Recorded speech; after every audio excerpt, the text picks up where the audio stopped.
Ada quote yang menarik dari beliau, be a light unto oneself. Jadilah cahaya untuk dirimu pertama-tama. Jadi kita selama ini kan pahamnya cahaya itu menerangi sekeliling, tapi jadilah dirimu cahaya untuk dirimu. Karena kalau dirimu sendiri tidak bercahaya, bagaimana kamu bisa mencahayai sekelilingmu? Kalau kamu tidak beres, gimana bisa membereskan orang lain? Membereskan masyarakatmu, lingkunganmu, budayamu. Untuk bisa kamu sendiri bercahaya, kan tidak mungkin dengan cara mengambil cahayanya orang lain.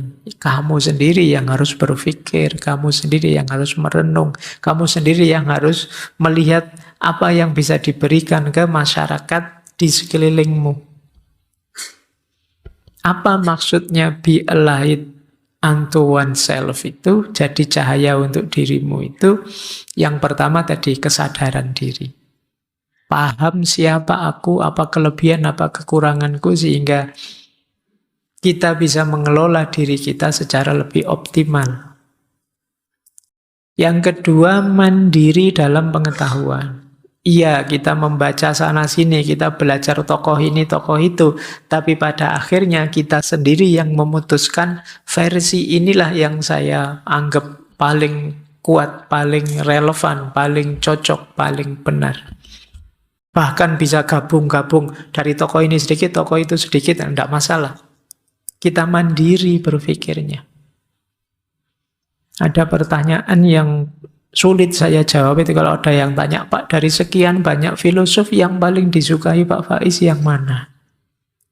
Itu pertanyaan saya jawabnya susah, karena saya tidak bermodel terus mengidolakan satu tokoh, terus segala yang dari tokoh itu saya ambil. Saya sering modelnya agak eklektik. Oh, kalau dari tokoh ini saya suka ininya. Kalau dari tokoh itu saya suka itunya. Saya lebih begitu.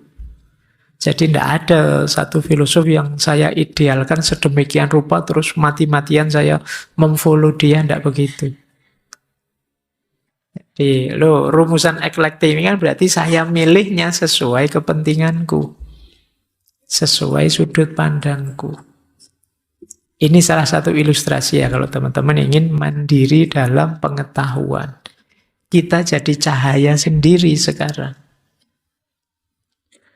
Dan yang ketiga, tentu saja penerangan dari dalam. Jadi kita jadi cahaya untuk diri kita itu jangan dibayangkan cahaya dari luar yang masuk. Kita sudah cahaya sebelumnya, tinggal kita buka diri kita jernihkan pikiran kita bersihkan hati kita, maka kita sudah cahaya. Akan memancar cahaya keluar dari diri kita. Kebaikan-kebaikan, kebenaran-kebenaran akan keluar dari diri kita.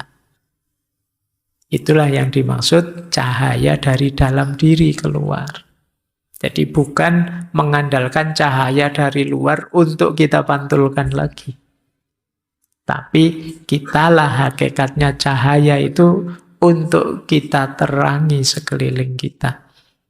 Ya dengan kebenaran kita, dengan kebaikan kita, dengan keindahan perilaku kita, disitulah kita jadi cahaya keluar setelah sebelumnya kita jadi cahaya untuk diri kita sendiri. The known itu apa yang menghuni kepala kita, pengetahuan, pelajaran, dan lain sebagainya. Mari kita hati-hati mendefinisikan yang dimaksud the known itu bukan functional knowledge. Jadi bukan pengetahuan tentang cara hidup sehat, cara minum yang baik, cara makan yang bergizi, bukan. Itu namanya functional life. Kalau ini ya kalian harus tahu, kalian operasikan. Ikut orang lain juga tidak apa-apa kalau ini. Tapi yang dimaksud existential life yang berhubungan dengan hakikatnya diri kita, cara hidup kita, cara kita menjalani keseharian kita, cara pandang kita terhadap dunia, itu existential life. Inilah yang sering membelenggu kita. Jadi the non itu bagian eksistensial, ada yang menyebutnya psychological knowledge. Wong kita itu menjalani hidup kita, kok meminjam konsep teori dari orang lain yang membaca hidupnya dia. Itu yang dikritik oleh Krishnamurti. Jadi bukan yang functional knowledge ya. Nanti Pak begitu, kalau begitu pengetahuan di kepala saya dibuang semua ya Pak. Saya yang belajar membaca, belajar nulis, belajar caranya mandi, belajar caranya makan, bukan itu namanya functional knowledge. Tapi yang dimaksud existential knowledge, pengetahuan-pengetahuan tentang kedirian kita. Kadang-kadang kan kegelisahan kita itu kan karena pendapatnya orang lain, komentarnya orang lain, padahal dia melihatnya ya sesuai dunianya. Kadang-kadang saya nyaman pakai baju kayak gini, terus ada orang komentar, menurut saya kalau kamu bajunya jangan begitu, kamu apa? Dan kita gelisah karena itu. Jadi kita tidak yakin dengan pilihan kita sendiri. Ini namanya kita terbelenggu oleh orang lain. Itulah the known, itulah pengetahuan. Biasanya kata Krishnamurti, the known itu sesuatu yang eksistensial, yang dari situlah nanti formulasi hasrat, keinginan, cita-cita kita rumuskan. Cita-citamu apa? Kayak dulu waktu kita kecil ditanya cita-cita apa, terus jadi dokter, jadi pilot, itu pasti kita tidak sadar. Kenapa harus dokter, kenapa harus pilot? Hanya karena ikut orang lain saja. Mungkin orang tuanya, mungkin lingkungannya bahwa jadi dokter keren loh, jadi pilot keren loh. Kita merancang keinginan, harapan, dan cita-cita dasarnya the known tadi. Pengetahuan-pengetahuan tentang diri kita dan dunia yang sebagian besar sumbernya orang lain. Yang kedua, dari situ terus kita merancang, oh bahagia saya berarti di sini. Kalau saya mengalami ini berarti sedih. Itu ternyata sering bukan kita, tapi konsep-konsep yang dijejalkan di kepala kita. Itulah the known. Jadi kalau tadi ada yang tanya, apa bisa Pak kita bebas sepenuhnya dari pengetahuan? Ini yang dimaksud bukan semua pengetahuan, tapi existential knowledge. Kita hidup di dunia kita, tapi dibelenggu oleh konsep-konsep orang lain yang punya dunia sendiri. Disinilah pentingnya pembebasan pertama-tama, kata Krishnamurti, ya pembebasan di level ini. Kalau mental kita sudah mental terjajah, existential knowledge-nya hanya mengandalkan orang lain, yang lain dari luar, ya kita tidak akan bisa mandiri. Ini yang sering kita sebut mentalnya memang mental layak jajah.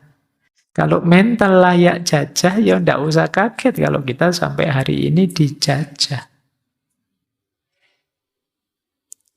Ya memang berpikir sendiri itu capek, berpikir sendiri itu rumit, berpikir sendiri itu tidak nyaman. Tapi kalau kita tidak berpikir sendiri, bagaimana kita bisa menikmati hidup kita sendiri?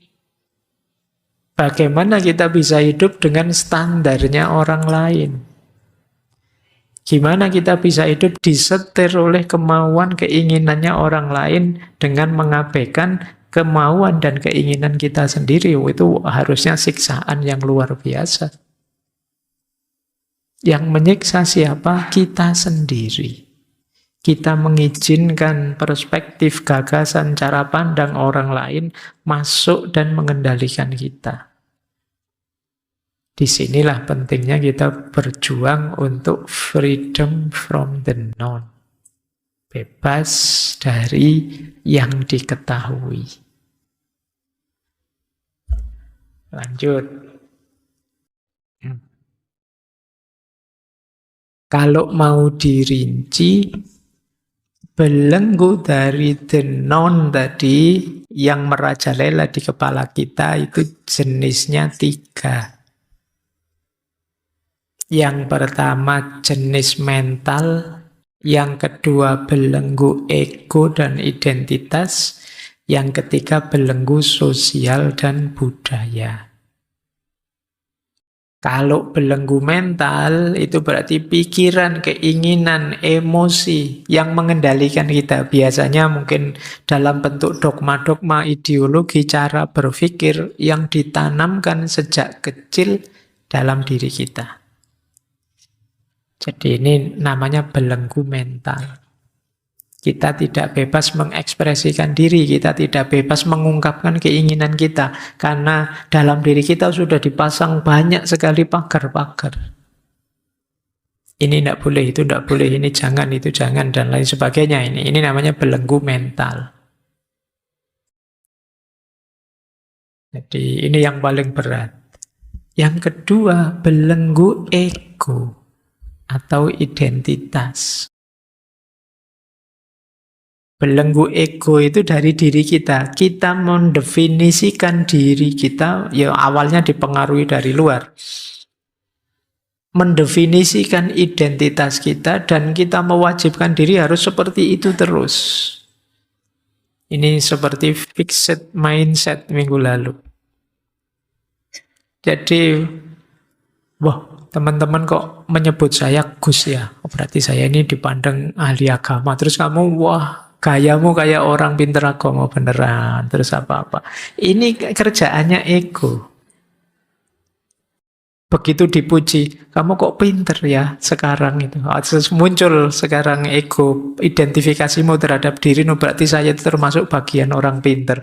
Gayamu besok kayak intelektual sudah, kalau ngomong sudah ndaki-ndaki dan lain sebagainya. Itu belenggu ego. Jadi coba kamu tanya ya, aku menurut diriku itu bagaimana? Coba kamu, dan definisi itulah nanti yang kamu pegangi untuk gayamu ngomong, gayamu berperilaku. Seolah-olah kamu harus begitu. Begitu kamu dipuji, wah keren sekali kamu, anak gaul memang. Sampai besok-besok kamu memaksa dirimu untuk bergaya kayak anak gaul. Ini belenggu ego. Wah Pak Faiz itu filsafatnya dalam. Terus saya kalau ngomong harus tak filsafat-filsafatkan. Padahal harusnya ngomong santai aja difilsafati. Pak Faiz, saya minta izin. Kenapa kok kamu pakai saya, bukan aku? Apa bedanya aku dan saya? Wah, itu kurang kerjaan. Tapi itu kerjaannya ego. Ketika kita sudah mengidentifikasi diri kita sebagai A, B, atau C, maka identifikasi itu kemudian membelenggu kita. Kadang-kadang kita lupa ruang, lupa waktu, harus begitu terus. Nah, kamu sudah bilang, oh, mahasiswa itu ya harusnya kritis. Oh, nanti kemana-mana kamu kritis nih. Wah, nanti di warung-warung juga kamu kritis. Wah, ini posisi kursinya harusnya tidak begini. Terus itu ego sudah yang memenjara seperti itu. Dan yang terakhir tentu saja lingkungan, sosial, budaya. Yang tadi pakai istilah mengkondisikan isi pikiran kita. Mengarahkan kemana, mengisinya dengan apa, itu sudah lingkungan, sosial, dan budaya. 3 hal inilah nanti yang kita harus berjuang membebaskan diri darinya. Diingat-ingat, membebaskan diri bukan berarti membuang ya. Tapi jangan sampai membelenggu kita sedemikian rupa. Sehingga kitanya sendiri hilang. Kita tidak otentik lagi. Boleh saja kok setelah kalian renungi, oh memang benar Pak, masyarakat saya yang dilakukan ini. Tapi kan sekarang kamu keputusanmu sendiri, hasil renunganmu sendiri setelah kamu refleksi sendiri. Tidak karena terikat, tidak karena terkondisikan, tidak karena terpaksa. Jadi yang namanya belenggu itu kan ya ketika kamu dipaksa untuk itu. Tapi kalau kamu sendiri yang menerima, oh ya menurut saya yang ini memang pas Pak. Nah kalau itu kan hasil refleksimu tidak apa-apa. Meskipun sama kemudian akhirnya. Tapi sekarang kamu secara mandiri memutuskan untuk dirimu. Tidak sekedar follower, tidak sekedar ikut. Tapi kamu memutuskan. Selama berabad-abad kita telah diindoktrinasi oleh para guru kita, para pemimpin kita, buku-buku kita, orang-orang yang kita anggap suci. Kita berkata pada mereka semua itu, beritahu aku segalanya, apa yang ada di balik bukit-bukit, gunung-gunung, dan bumi ini. Kemudian kita merasa puas dengan deskripsi yang mereka berikan. Terus komentarnya beliau, itu berarti bahwa hidup kita didasarkan pada kata-kata belaka. Dan berarti hidup kita sifatnya dangkal dan kosong. Kita tidak orisinil. Selama ini kita hidup berdasarkan apa yang diberitahukan pada kita. Baik karena terdorong oleh kecenderungan sifat-sifat bawaan kita, ataupun karena kita terpaksa menerima segalanya itu karena situasi dan lingkungan.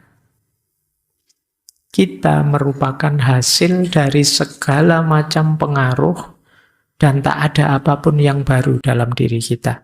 Tak ada apapun yang telah kita temukan sendiri dalam diri kita. Tidak ada yang orisinil, tidak ada yang murni, tidak ada yang jelas. Ini sindiran telak ya untuk kita. Ternyata selama ini kita itu tidak pernah benar-benar hidup, tidak pernah benar-benar memahami hidup ini versi kita. Kita hanya mengikuti kata-kata. Padahal kata-kata itu bukan dunia yang sejati. Itu kan perspektif tafsirnya mereka. Tapi kita ikut mereka. Ya mungkin bagi mereka itu otentik. Kalau bagi kita yang hanya follower, ya kita tidak menikmati, tidak memahami dunia kita sendiri. Isi kepala kita penuh dengan pikirannya orang lain. Jangan-jangan ada pikiran saya juga di kepalamu. Terus buat apa? Kata Krishnamurti, inilah nanti yang membelenggu kita. Jadi kita bukan pejuang kebenaran untuk hidup kita sendiri. Kalau kita ikut pikirannya orang, tentu saja kita tidak melihat sendiri. Padahal setiap orang itu kan memahami sesuai cara pandangnya, sudut pandangnya, dan titik pandangnya masing-masing. Yang bisa saja tidak relate, tidak relevan dengan hidup kita. Jadi ternyata dunia kita hanya dunia deskripsi. Nah, ini kritiknya. Makanya lanjut beliau mengkritik kita adalah pemulung barang bekas. Ya, pikiran-pikirannya orang itu kan kayak barang bekas, mereka melontarkan, kita ambil. Kita hidup berdasarkan apa yang telah dikatakan kepada kita. Baik yang dituntun oleh kecenderungan kita atau lingkungan kita.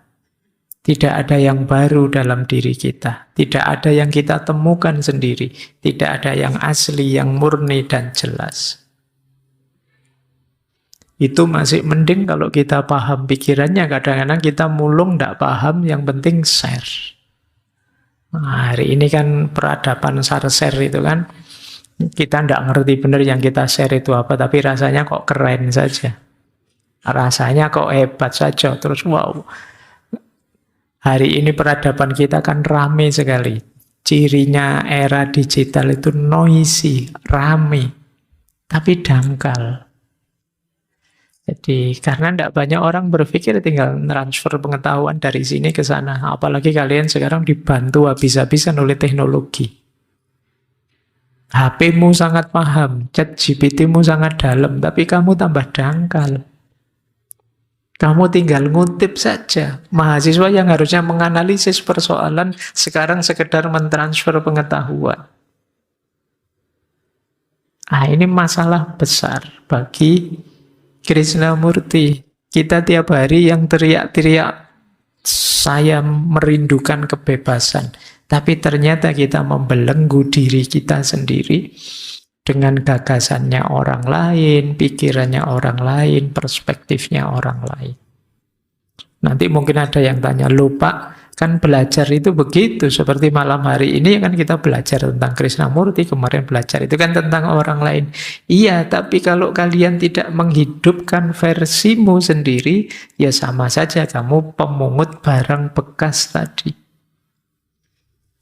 Pikiran orang lain itu boleh kalian telaah, kalian pahami, kalian dalami sebagai bahan pertimbangan, sebagai rujukan. Hidupkan pikiran itu versimu. Jadi jangan terjebak di pikiran-pikiran tertentu, kelompok tertentu, aliran tertentu itu dikritik oleh Krishnamurti. Itulah yang memenjara kita. Ternyata nanti pada akhirnya yang membuat kita tidak bebas itu diri kita sendiri. Kelakuan kita tentang kita sendiri, pada diri kita. Ternyata yang memenjara ya kita sendiri.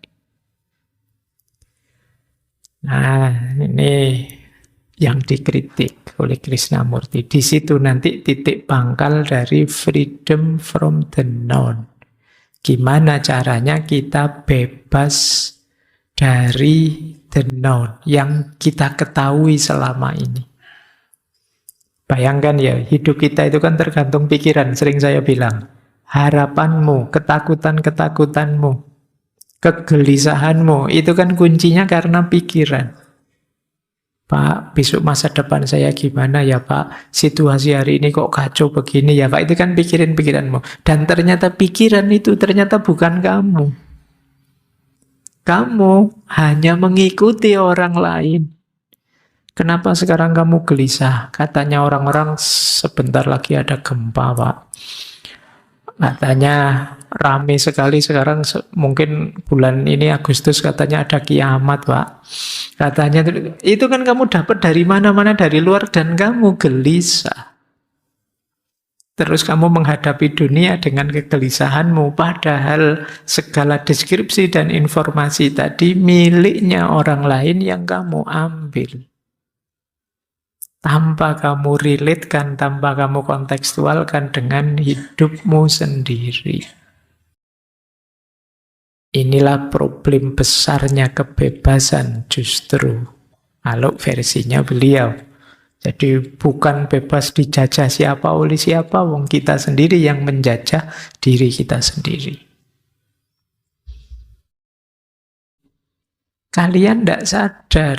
Seolah-olah kalian itu bebas milih, padahal kalian dikondisikan untuk milih hal tertentu dan tidak milih hal yang lain. Jadi kita merasa bebas, padahal sebenarnya kita itu disetir oleh kondisi, oleh situasi, oleh tokoh-tokoh, oleh guru-guru kita, oleh dan lain sebagainya. Itu yang dikritikkan oleh Krishnamurti. Jadi kita sering, Pak, ini pilihan saya sendiri loh Pak. Keinginan saya sendiri. Tapi kalau kita telusuri ke belakang, kok kamu milih yang seperti itu? Itu mungkin karena cara pandangmu, sudut pandangmu, titik pandangmu. Yang itu terpengaruh oleh orang lain. Jadi ada pengkondisian yang kamu tidak paham. Itu makanya dulu waktu kita belajar filosof barat, mungkin teman-teman ingat ya, ini sesi ngaji filsafat awal itu, Michel Foucault. Beliau punya konsep kebalikannya orang modern. Orang modern awal itu kan bilang knowledge is power. Siapa yang menguasai pengetahuan, dia akan punya power. Tapi dibalik oleh Foucault, bukan begitu rumusnya, tapi power is knowledge. Power is knowledge itu yang punya kekuasaan, dia akan bisa ngatur pengetahuan. Apa yang bisa kalian ketahui, apa yang jangan kalian ketahui, apa yang sebaiknya kamu baca, apa yang jangan kamu baca. Itu kamu sebenarnya sering tidak sadar bahwa ada yang mengkondisikan. Contoh sederhana, ngaji filsafat ini. Kalian mungkin bebas, Pak, saya milih tema-tema ngaji banyak sekali. Padahal itu kan tema dari saya yang ngatur versi saya. Kamu minta tema apa saja, kalau tidak tak kasih kan tidak jalan. Itu power is knowledge. Saya kuasa di sini, kalau tidak mau ya tidak usah ngaji, kan gitu aja. Jadi yang punya kuasa yang menentukan. Kalian minta-minta tema ini, tema itu, dan tak cuekin saja. Itu kan kalian tidak bisa bantah. Akhirnya kamu dapatnya ya yang saya kasih ini. Akhirnya ideal yang di kepalamu ya sebatas yang saya kasih ini. Itulah pengkondisian. Ya termasuk kampus dengan kurikulumnya dan lain sebagainya. Jadi kita tidak sadar dalam hidup ini ada banyak sekali pengkondisian-pengkondisian. Karena kita tidak sadar, kita merasa bebas. Padahal sebenarnya kita diarahkan.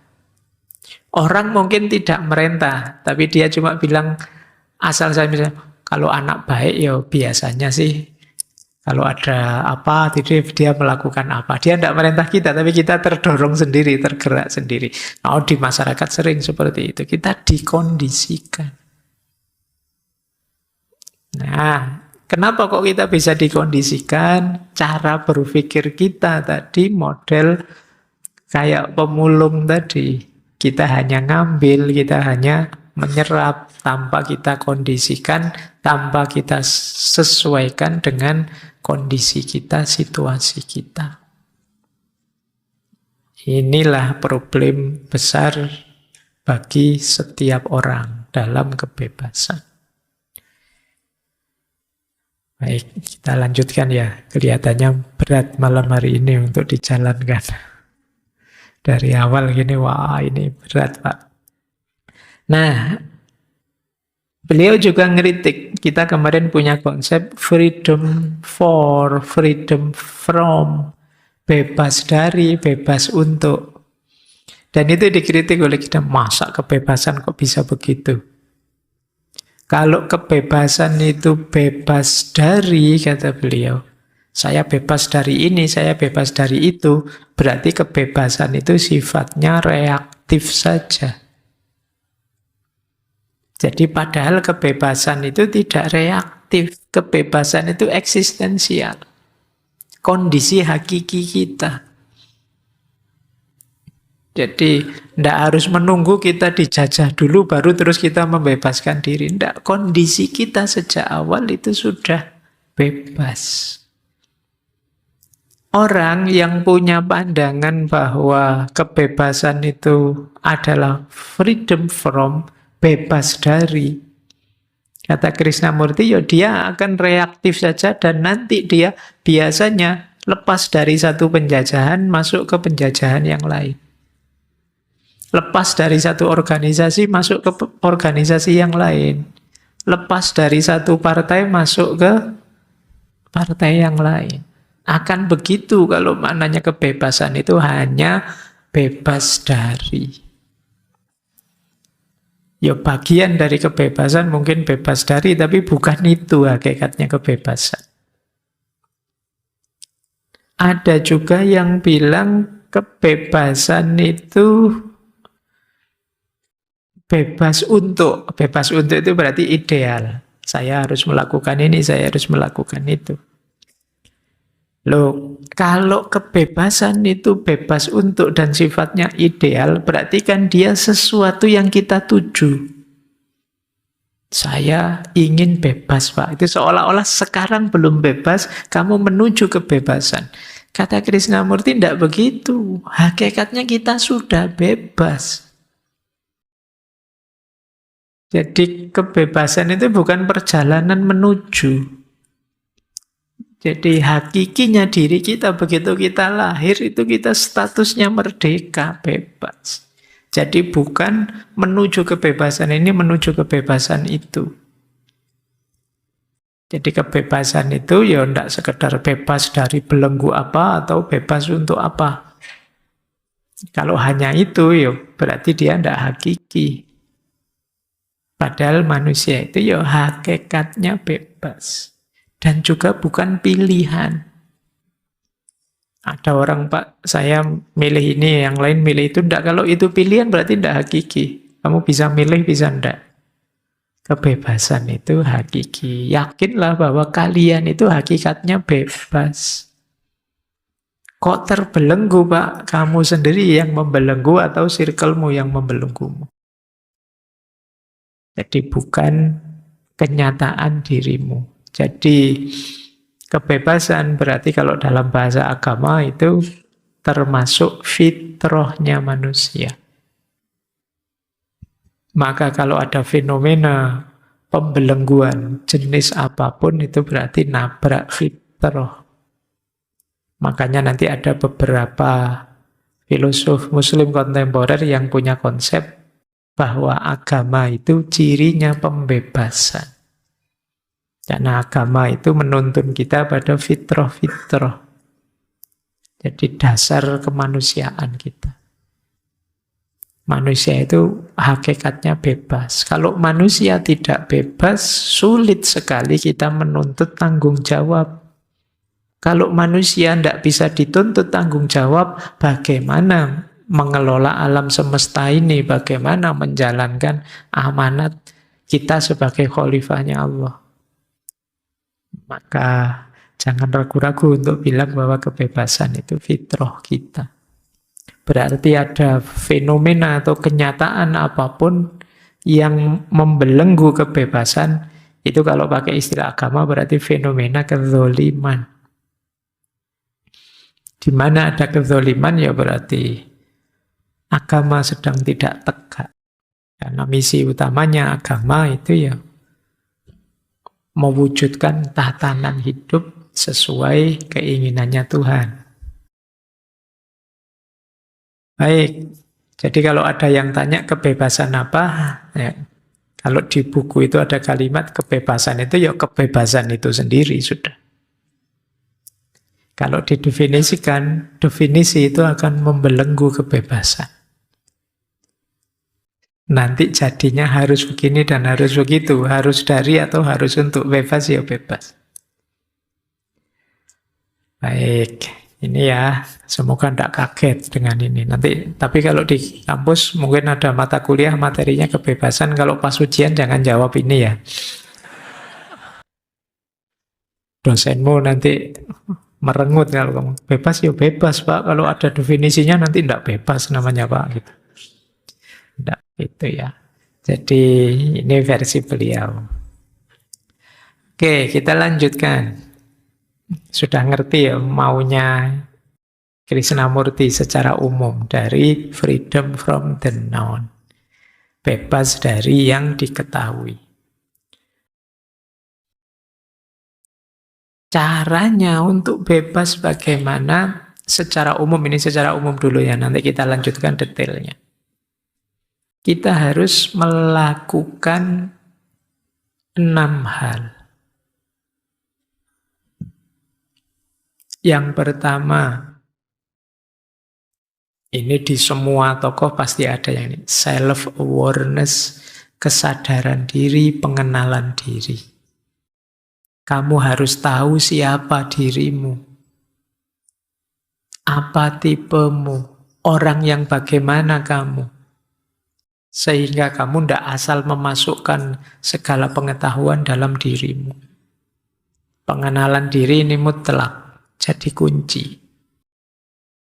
Makanya teman-teman jangan eman-eman waktu untuk mengenali diri kita. Mengenali diri kita itu proses yang terus-menerus, tidak ada akhirnya, karena kita juga dinamis. Dulu saya bagaimana, sekarang saya bagaimana, harus dikenali terus-menerus. Dulu sebelum punya pacar bagaimana, sekarang setelah diputus bagaimana, pasti berubah. Dulu masih SMA bagaimana, sekarang sudah kuliah bagaimana, pasti berubah. Disitulah pentingnya kita kenali diri terus-menerus. Kalau tidak percaya, kamu lihat foto lama, video lama, atau buku agenda lamamu. Coba kamu buka hari ini, kamu mesti ketawa-ketawa, kamu mesti mungkin ada malunya, ada cringe-nya, ada nanti kok gini ya saya, kok gitu ya saya. Pasti kenapa? Sekarang kamu sudah berubah, kamu bukan yang dulu lagi. Tulisan yang kamu anggap, wah ini puisi saya indah sekali ya. Begitu kamu baca sekarang, ada saya kok nulis kayak gini ya dulu. Kenapa? Kamu berubah sekarang. Itulah pentingnya kita kenali diri terus-menerus. Kalau sudah, langkah kedua adalah langkah mengenali pengkondisian-pengkondisian di sekeliling kita. Ya termasuk ngaji filsafat malam hari ini itu bukan berarti jangan ngaji, tapi jangan sampai kamu dikendalikan sebegitunya. Kamu harus memutuskan sendiri, kamu harus memfilter sendiri, kamu harus menata sendiri pilihan-pilihanmu.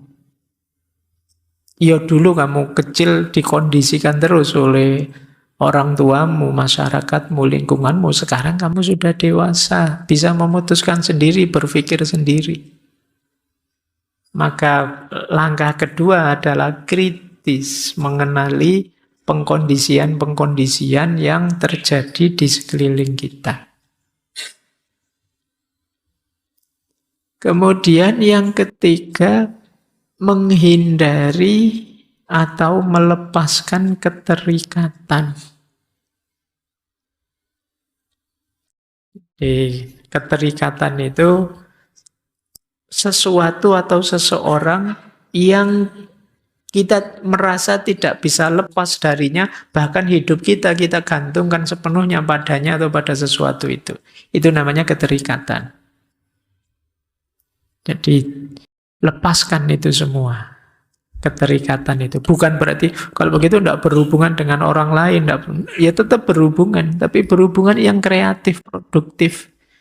Bukan hubungan yang jenisnya ketergantungan. Ada dirimu bisa membantu aku, alhamdulillah. Yuk kita kerjasama biar pekerjaan cepat selesai. Tapi tidak ada dirimu pun aku sanggup menyelesaikannya. Ini mandiri namanya. Jadi kalau tidak ada kamu masih ada yang lain kok, ngapain bisa terlalu terikat ke kamu, itu juga namanya mandiri. Jadi tidak terikat pada satu orang, satu lembaga, sesuatu atau apapun. Ini kuncinya untuk freedom from the known, karena keterikatan itu akan jadi beban yang paling berat di kepalamu. Kalau sudah, yang keempat, mari latihan. Ini sering kita pakai istilah mindful. Kita pahami, kita perhatikan, kita serap, tapi tanpa menghakimi. Ini latihan menikmati momen. Yang sering jadi masalah itu kan penghakimannya. Di penghakiman itu, contohnya gini, ternyata yang dapat jatah minuman hanya 100 gelas toh misalnya. Kalau bisa kalian titik di situ. Di ngaji filsafat itu hanya 100 gelas yang hadir, yang dapat minuman, sisanya tidak kebagian. Titik di situ. Yang sering jadi masalah apa? Penghakimannya. Penghakiman itu bisa, dasar takmirnya, tidak tahu situasi. Itu penghakiman, sudah. Itu dari kamu, sudah. Itu biasanya dasarnya the known tadi. Yo memang harus tahu diri lah, wong yo gratis aja ke sini, masa harus disediain semuanya. Ini penghakiman, sudah. Ini judgment-nya. Yang sering membuat hidupmu tidak tenang itu judgment ini. Bukan faktanya. Fakta bahwa kamu tidak lulus kuliah, itu titik. Selesai. Tapi begitu kamu lanjutkan dengan penghakiman, masalah besar muncul. Semester berapa, Mas? Semester 14. Oh, semester 14. Selesaikan itu, Dok. Tapi begitu, kemana saja selama ini? Ngapain? Ya, itu penghakiman, sudah. Nah, yang sering jadi problem hari ini penghakiman ini. Hati-hati dengan penghakiman. Kalau data-data kita tidak lengkap, kita bisa menzolimi orang. Nanti kalau kalian setelah ini mengakses medsosmu, coba ya, kamu latihan membatasi. Oh, faktanya cuma ini sih. Ketika sudah masuk ke sini, itu komentarnya. Itu pandangannya. Oh, itu versi dia. Itu penghakimannya. Jadi kalau kalian bisa misah ini, kalian hidupmu lebih nyaman nanti. Penghakiman itulah nanti yang berpotensi jadi the noun. Boleh sebut, sekarang kan banyak masalah macam-macam itu. Coba kamu cek ya, yang rame di medsos selalu aspek penghakimannya. Bukan deskripsi faktanya. Yang membuat kemudian tadi kita sebut noisy. Tidak tenang. Nah, latihan untuk freedom from the noun itu membatasi sampai level pemahaman, kemudian nanti dulu kalau mau penghakiman. Jadi ini yang keempat. Biar apa? Tidak terlalu memberati kepala kita. Lewat penghakiman inilah kita rentan disetir, dikendalikan. Karena di situ nanti pasti ada setuju dan tidak setuju, ada pro dan kontra. Di situ kita mulai diarahkan. Yang kelima, kita bisa freedom from the noun kalau kita siap menghadapi situasi apapun, perubahan apapun, termasuk hal-hal yang mungkin tidak jelas. Selama ini yang membuat kita sulit berkembang, sulit melepaskan the noun, karena ada banyak ketakutan ini, ketakutan itu dalam diri kita. Nanti kalau begini gimana, Pak? Nanti kalau berubah jadi begitu gimana, Pak? Yo, kita tidak tahu nanti berubah seperti apa, kita siapkan saja mental kita bahwa hidup itu memang akan selalu dinamis dan berubah, jadi saya siap menghadapi perubahan apapun. Dan perubahan itu mungkin saya suka, mungkin saya tidak suka, itulah hidup. Nah, ini meringankan isi kepala kita. Yang sering memberati isi kepala kita, itu kan kita tidak siap menghadapi perubahan. Akhirnya ya harus ini terus, harus begini terus. Kita ragu-ragu mau melakukan ini, melakukan itu. Karena khawatir efeknya. Padahal efek itu ya sebagian besar ya hanya persepsi model penghakiman tadi. Nah, yang terakhir ini sering dulu kita uraikan, hidup saat ini. Jadi ya kita nikmati momen. Jangan dibayang-bayangi oleh masa lalu, jangan digelisahi oleh masa depan. Ini 6 kunci sebelum nanti kita bahas filosofi-filosofinya.